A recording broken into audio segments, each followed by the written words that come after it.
Good morning. So, for those of you who don't know me, I'm Adam Piggott, and I cannot even begin to tell you just how long I've waited to be able to speak to you today, and how honored I am to be able to do it. So, what I'm about to talk to you here is about forgiveness, service, and getting help when you need it. Now, the best way for you to understand my speech and my story is to start from the beginning. During my early childhood, I faced an extreme hardship. This trauma I was exposed to triggered obsessive-compulsive disorder as well as post-traumatic stress disorder. It also triggered feelings of extreme anger and fear. I went down a path that was led to nothing but suffering. Or, as you Star Wars fans in here would say, I went down the path of the dark side. It wasn't until last year that I decided that the only way that I could truly be free of this torment was through forgiveness and the proper treatment. So what is forgiveness? What is it really? I understand that forgiveness can be difficult, especially when someone does something that truly hurts you. But if you really know what it is, I assure you it will not be as hard as it seems. Forgiveness is something that you do for yourself.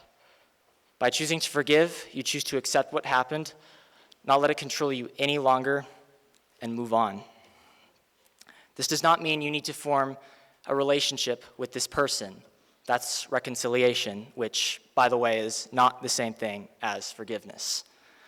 The confusion between the two is probably the main reason why so many people have a hard time with forgiveness.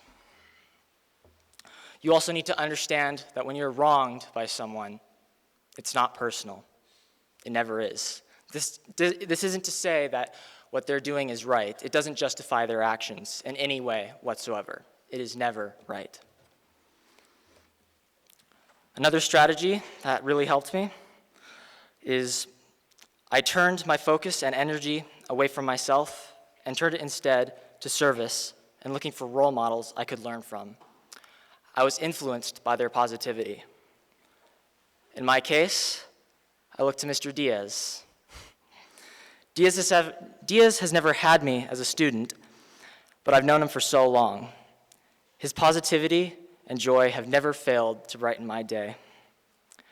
I'm sure we all can relate to this, especially when he greets you with a big smile and says, "Good morning, muchacho," or "Señorita, how are you doing this morning?"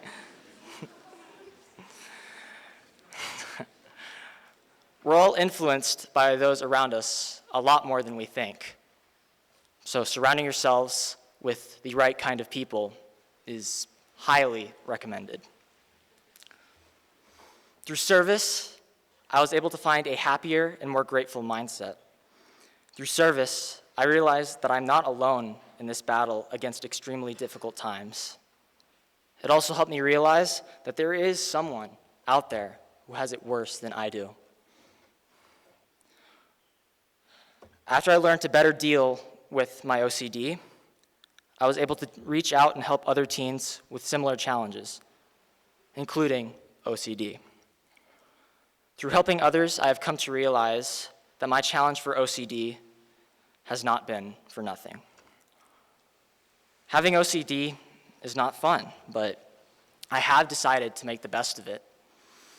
An example of this would be studying for long periods of time for the physics quiz that Mr. Bleckel is probably going to give me today.